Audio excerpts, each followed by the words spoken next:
మీ review గురు ఛానల్కి స్వాగతం guys. ఈ వీడియోలో మనం శ్రీనివాస మంగాపురం మూవీ రివ్యూ చూద్దాం. మూవీ రివ్యూ నచ్చితే మాత్రం సబ్స్క్రైబ్ చేసుకోవడం మాత్రం మర్చిపోకండి గైస్. సో ఇక శ్రీనివాస మంగాపురం మూవీ రివ్యూ విషయంలోకి వెళ్తే దీనికి డైరెక్టర్ వచ్చేసి Ajay Bhupathi. So Ajay Bhupathi previous film వచ్చేసి RX-100, అది చాలా పెద్ద హిట్ అయింది. సో ఇప్పుడైతే మహేష్ బాబు అక్క కొడుకుతో అయితే మూవీ అయితే తీశాడు గైస్. సో ఇప్పుడు ఈ మూవీ ఎలా ఉందో అయితే చూద్దాం. సో మూవీ రన్ టైం వచ్చేసి 2 hours 35 minutesతో అయితే థియేటర్లో అయితే రిలీజ్ అయింది గైస్.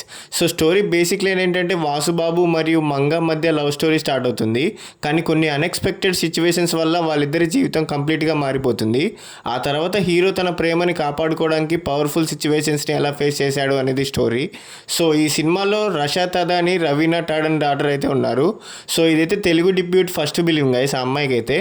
సో అలాగే జయకృష్ణ ఘట్టమనేని లీడ్ హీరోగా ఇంట్రడ్యూస్ అయ్యాడు. సో మూవీ నాకైతే average one time watch movie అనిపించింది గైస్. రొమాన్స్, ఎమోషన్, యాక్షన్ అన్ని బ్యాలెన్స్డ్గా ప్రెజెంట్ చేశారు.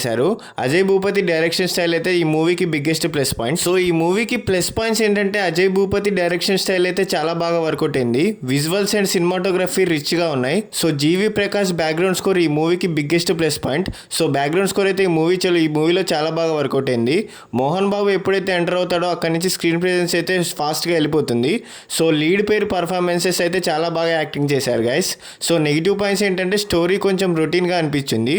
సో హీరో డెబ్యూట్ ఫీలింగ్ కాబట్టి కొన్ని చేట్ల ఎమోషన్స్ అయితే పండించలేకపోయాడు. సో ఫ్యామిలీతో చూడొచ్చు అంటే చూడొచ్చు గైస్, మేజర్ ఎల్ కంటెంట్ ఏం లేదు. సో ఈ మూవీకి నా రేటింగ్ వచ్చేసి 2.75 out of 5. So Srinivasa Mangapuram ఎక్స్పెక్టేషన్స్ని అయితే చాలా బాగా పెంచింది.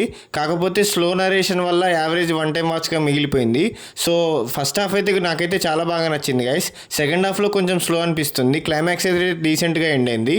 సో ఈ మ్యూజిక్ అయితే ఈ మూవీకి బిగ్గెస్ట్ ప్లస్ పాయింట్. కానీ ఫైనల్ రిజల్ట్ మాత్రం యావరేజ్గా వన్ టైం వాచ్ మూవీ అనిపించిందని చెప్పుకోవచ్చు.